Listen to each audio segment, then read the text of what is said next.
Right, that's the lathe finished with. Let's plug the mill back in. Oh, I don't know, Jenkins. There must be an easier way to doing this. This is getting tedious.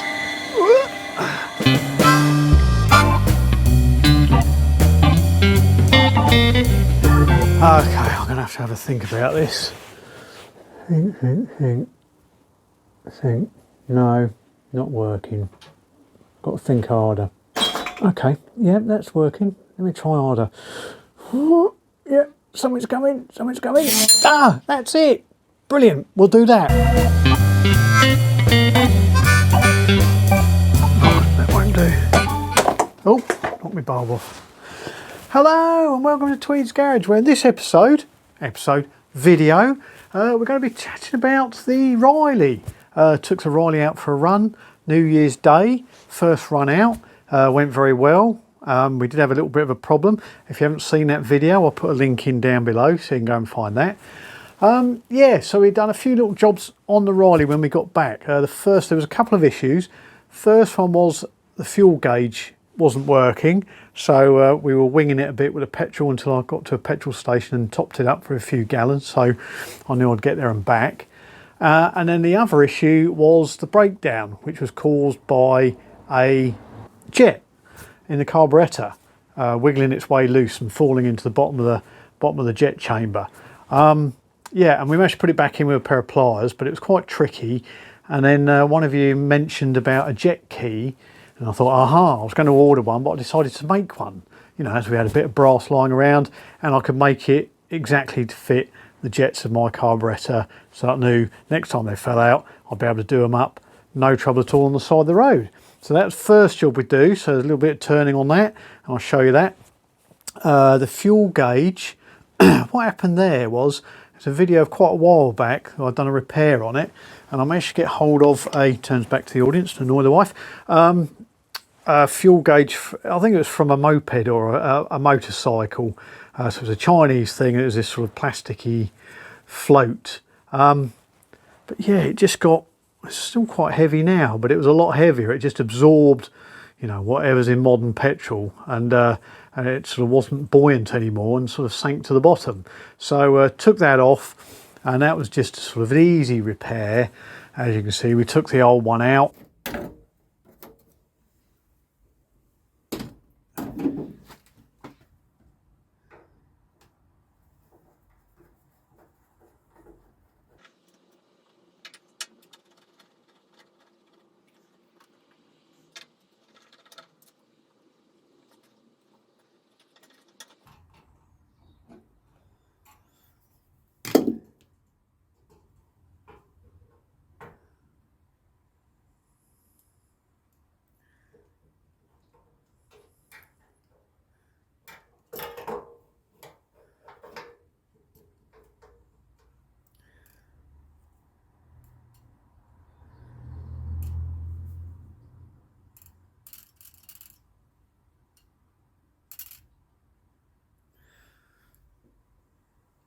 Took it to the bench, removed this, and left it on the bench to show you, but we will throw it away. And then I've got a container of corks, because I bought a load, didn't I? You remember last time? Said I bought a load for something. What did I buy them for? Oh, I can't remember. Clutch or something. But I've got some here for the old wine making and that. They're not the best quality, but I took a couple of those, bunged them on the lathe, and drilled a few holes for them for the rod to go through. Stuffed them on the rod. Excuse me, I'll chuck these back here. It's my new regime, keeping everything tidy. There we go. I know, wonders will never cease. Yeah, so threaded the new corks on to the rod and popped that back in the fuel tank.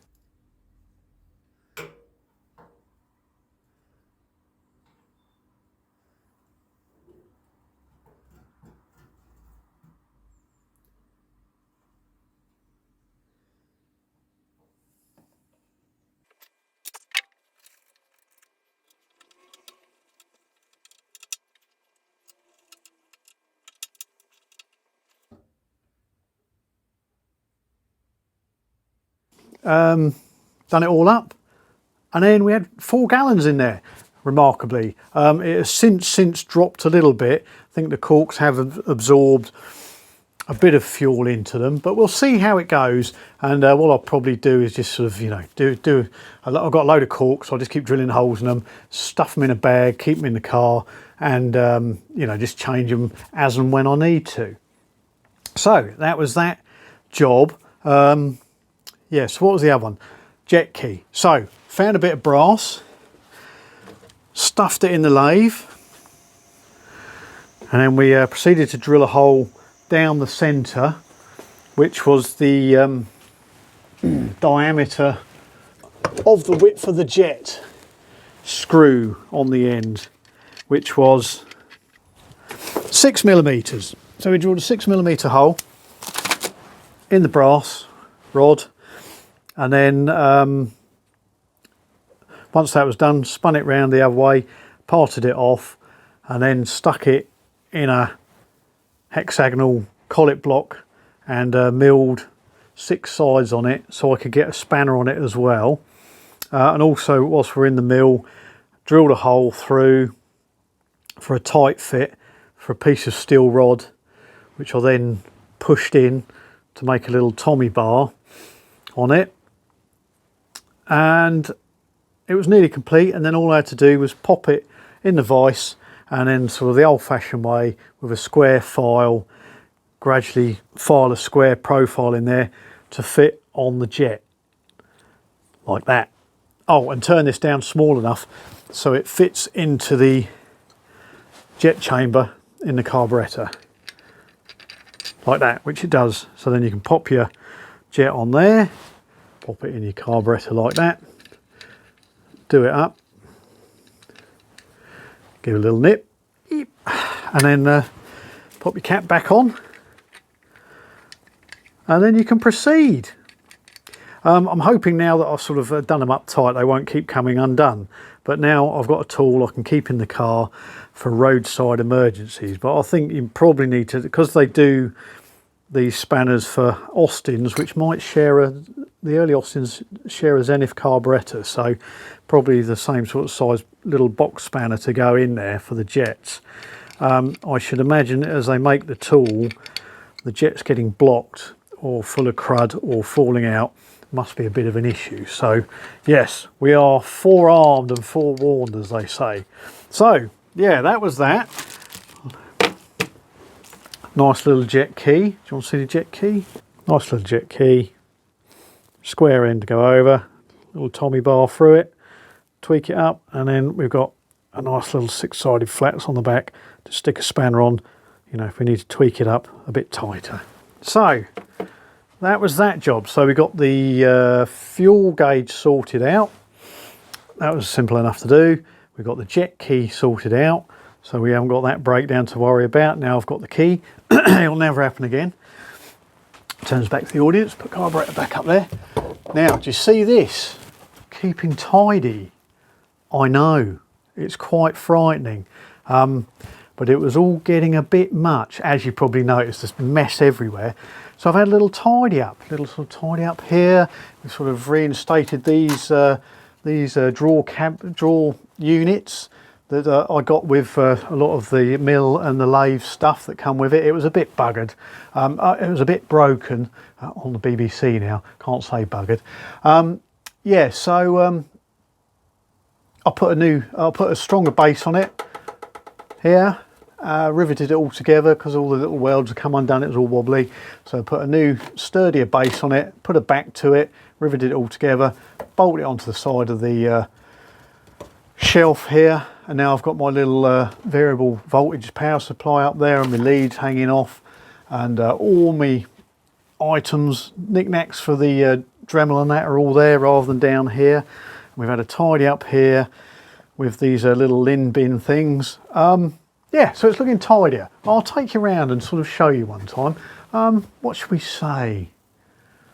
3,000 subscribers and a workshop tour? What do you reckon? Let me know in the comments down below whether you're interested or not. Yeah, so that was that. Those 2 repairs. And what else? Yeah. Now we'll do that next. We'll do that after, because that's a little bit of engineering. What we'll do now is the three-phase electrical distribution problem. Now, I have down there, I'll turn the camera around later and show you, a sort of homemade, I didn't make it, I picked it up, rotary inverter. Works great, works fine, does what I want it to do, but as you see, it's got one socket on the front, which means you can only plug one machine in at a time.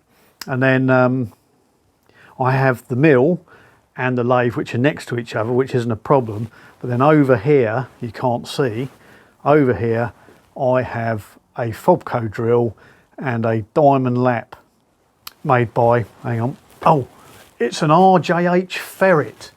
So you'll see that in a minute, I'll pan you around it.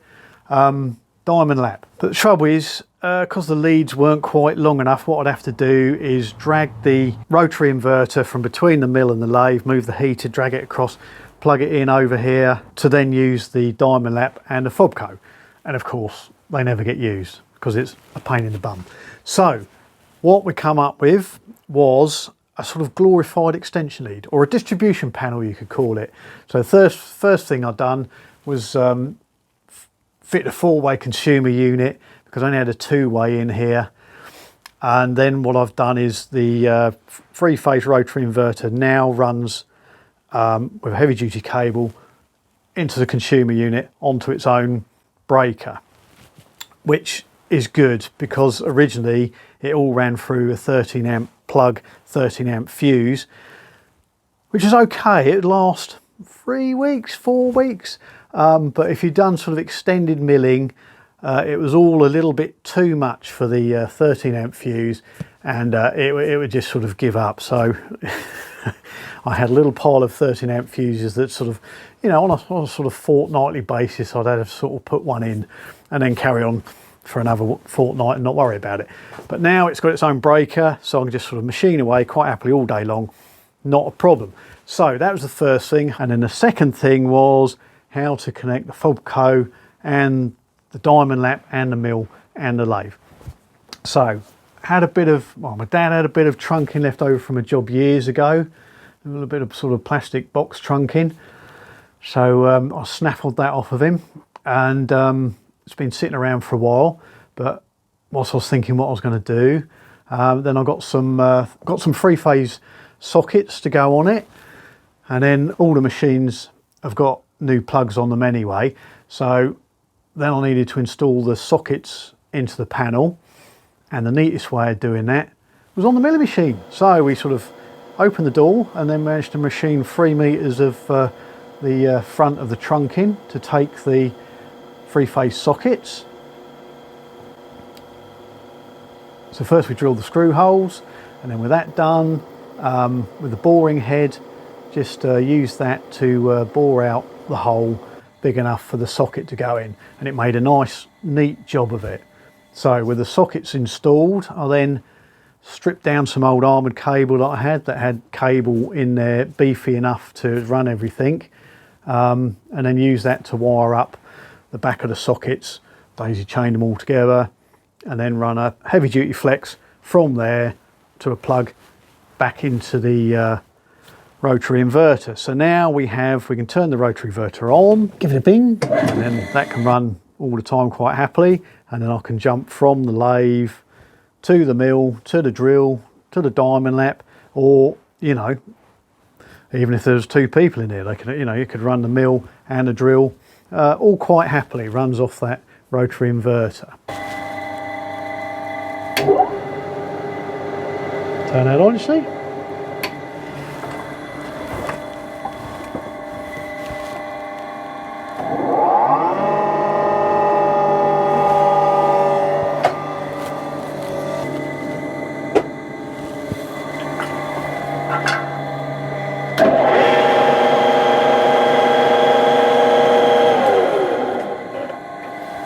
Go over to the lathe, and I'll faithful on.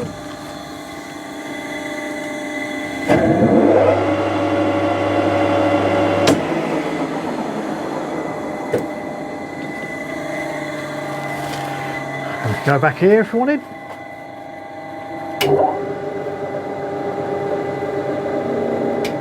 so now we've got the big jobs out of the way, got the engine rebuilt on the Riley, gearbox and all that, and it's sort of running nicely at the moment. Touch wood. I could deal with those sort of little niggly annoying jobs. I mean, there's some bodywork jobs to do, front wings need sorting out, the headlights, side lights, they won't come apart. One of them won't come apart because it's obviously been dented and then somebody's filled it, and of course the filler's just glued everything together, so they need stripping down, and I've managed to pick up a second-hand one, so hopefully I can sort of cycle them over, use that one and then repair the damaged one. But one of the things that was annoying me internally was it only had 3 internal door handles. 2 had screws on them, they were screwed on and fixed. One of them had its screw missing, and then the other one had no handle on it at all. And also the handles, here they are sort of, again, well, they're all 2 of them are same, one of them's different, and this one's not too bad, but these ones again seem to be made out of Mazak, this sort of cast pot metal, and then they're nickel plated over the top.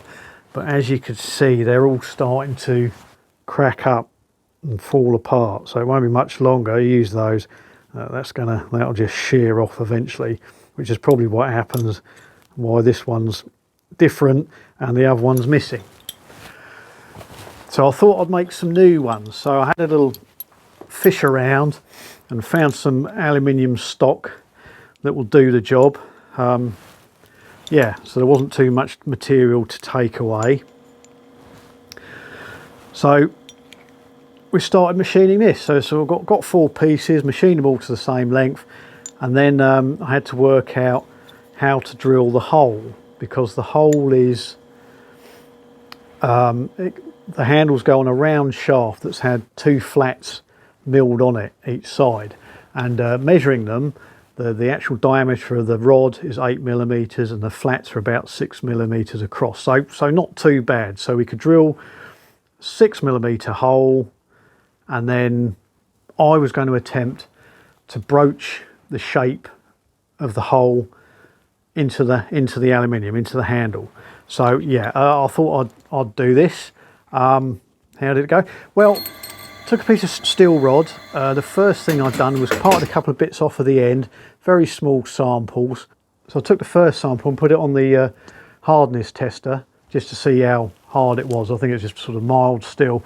And then I got the second one and heat treated it and case hardened it with the Cassanite case hardening powder, and then took that and stuck it on the hardness tester to see whether we'd increase the hardness on it, which we had.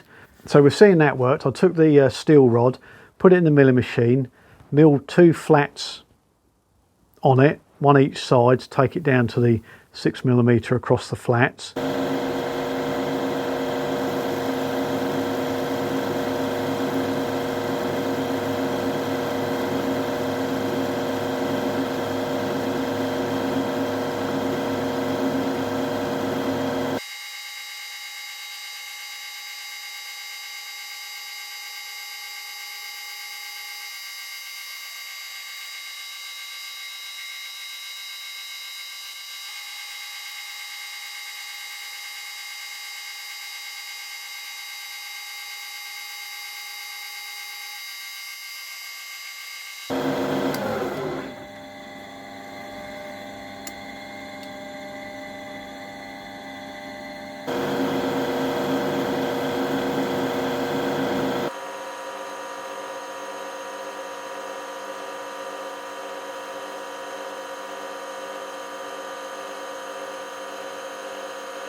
And then put it on the lathe, put it on a drive dog, and first turned it down to its 8mm external dimension.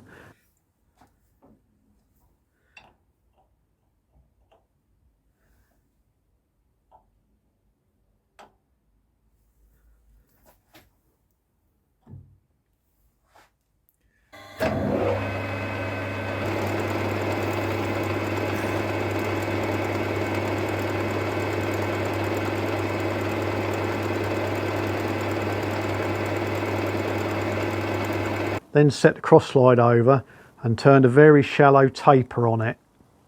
So this would give me my brooch. I was attempting to make a brooch to broach out this this sort of screw hole, this hole in the handles.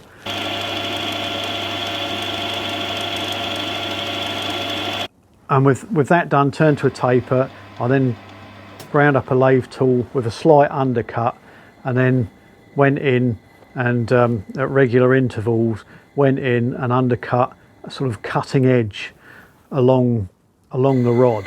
It was getting a bit dicey because, yeah, it was 6mm across the flats, and then I was having to undercut that to give myself a cutting edge, so it was going down to sort of 5mm.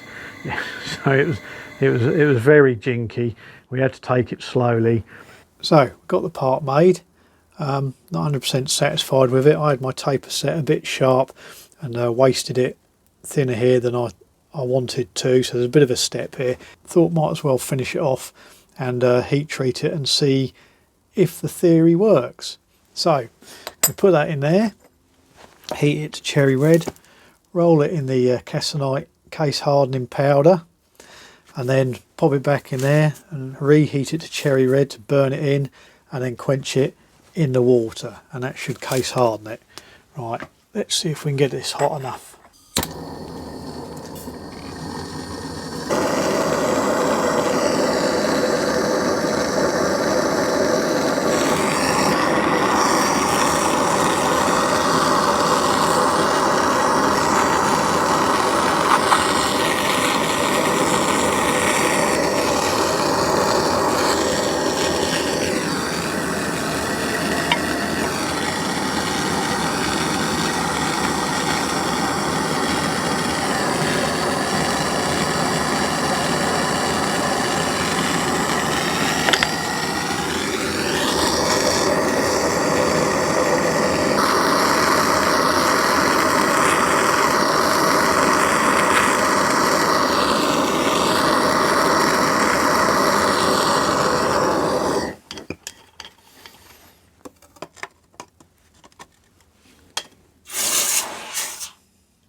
There we go. And then we gave it a go. Put it on the press and started pressing it in, and it was going very good, and then it wasn't going so good. Yeah, and then we straightened it up a little bit and we tried again, and yeah, it didn't go well. It's still stuck in this piece of aluminium. I can't get it out, you know, but it was a noble effort. It was worth a go. And I know you're all shouting at me, you should have just put a 6mm cutter in your mill and run it backwards and forwards to create your slot profile, and just sort of have it not contacting on the round edges at each end of the hole. But I was trying to get it, you know, a nice tight fit so that it didn't start wiggling over time and getting looser. So yeah, so I had to abandon that and then go back to what you're saying, put a 6mm cutter in and move it side to side, you know, a millimetre each way to get your 8mm. Should have gone a bit further if I wanted it to just drop straight on, but I thought I'd do it that way, and then I could just sort of dress it with a file in the corners to get the corner edges of my sort of oval hole.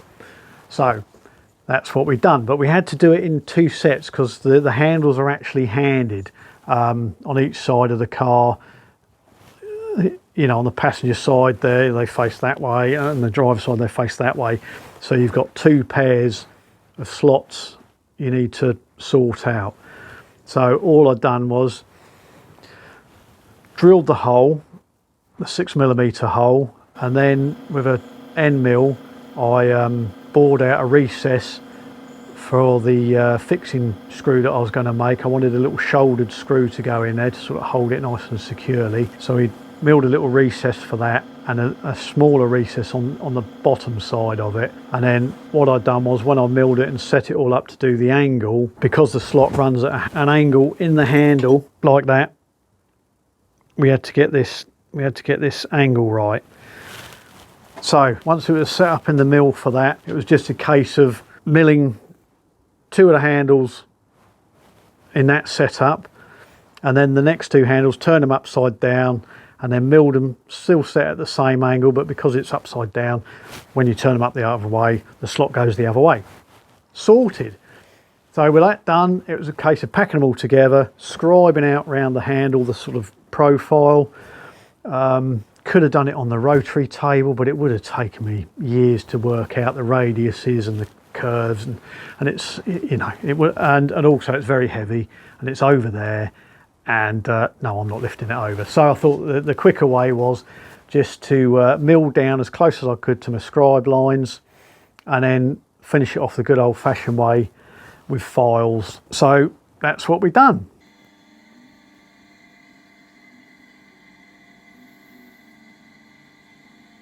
Right, let's get filing. Right, Jenkins, can you have a rummage in that drawer and pass me that old bastard? This morning I'm going to tighten some things up and check some things. No, not that one. Yeah, that one. There we go. Right, off we go then.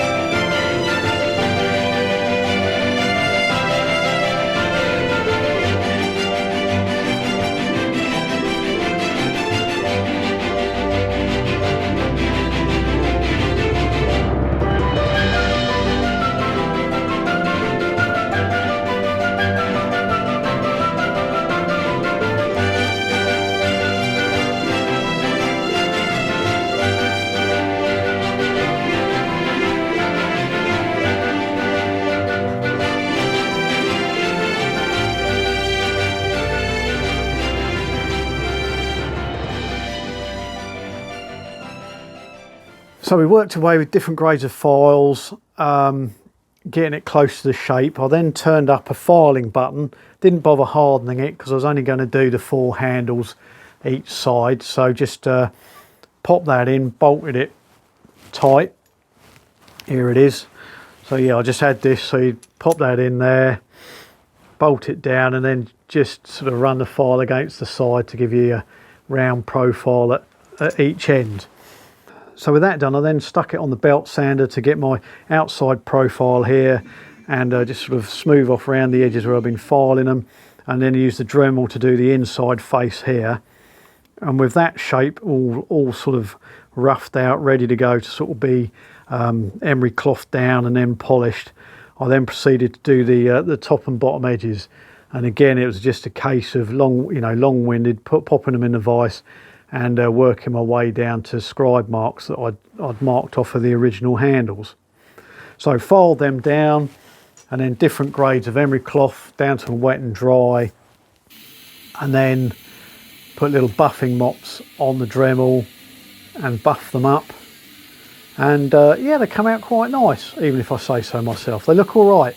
You know, I mean, nickel plated would have been nicer. I mean, the aluminium will dull down over time, but yeah, you can polish them back up and they look quite good in there, look quite nice. So with them done, I thought we'd set them off with a nice set of brass screws to go on, and then with the brass screws I can always at a later date attempt to nickel plate them. So it was over to the lathe and turn up 4 screws. So here's a machining interlude.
So with the screws all done and polished up nicely, I'll then move them onto the milling machine just to cut the slot on the end of them for a screwdriver to do them up, and then collect them all up together, took them into the garage and installed them on GLADSTONE.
And very nice they look too. And also it means that I can now lock GLADSTONE, because the internal, there's no locks on the passenger doors. The driver's door has a lock on the outside. Internally, the passenger doors, if you push the handle towards the window, it locks them, and then if you sort of pull them back out again as mid position and then pull them all the other way, it opens the door lock, so you can open the door. So yeah, what you do is you shut the lock the three passenger doors, let yourself out, and then there's a little lock on the outside of the driver's door, so you can lock that from the outside. And also I did check, so you don't lock your keys in it and that, the driver's door doesn't have the function for locking it from the inside, so that's good. We won't get locked out. So there you go. A few more jobs sorted on the Riley and a bit more organisation going on in the workshop. It's starting to look, yeah, it's getting tidy. Don't know what's going on. Midlife crisis, hormones probably. Anyway, yeah, what other jobs we got to do? As I said, sort the wings out on the Riley. Now the weather's getting a little bit better. Got a new rear silencer to go on. It's a sort of straight through box, but it can't be any noisier than the one that's on there. And that is that's not straight through, that's a resonator box, but it just makes an awful droning noise that sort of builds up in the cab. And also it's not quiet. When I went on a fishing trip, like the sort of the very early pictures of the Riley with the fishing rods on it, my mate, when I was in sort of going through the Thames Valley towards where the Meon Valley, where the fishing place was, he could hear me coming from miles away. So yeah, we're going to give that a go. See if that, you know, improves the droning, gets rid of the drone. You know, might even make it a little bit more sporty. You never know, we might be drifting, you know, around the local ring road or something, you know, with the along with the old Japanese boys. Anyway, we shall see. So, I hope you liked the video. If you did, give us a little like, and if you want to see more content, subscribe, like everybody says. Yeah, and we'll see you next time. All right? Yeah. Cheers. What's that, Jenkins? Yeah, put that old bastard away. Look over in the car next to me. Lady's sitting there tapping on her phone. No, not that one. This one.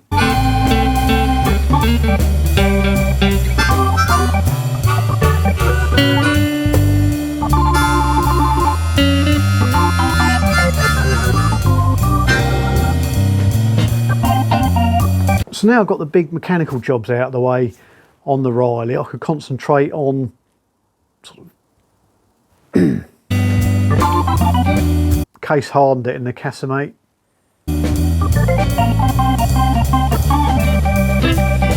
I heat treated it and dropped it in the old Casamate.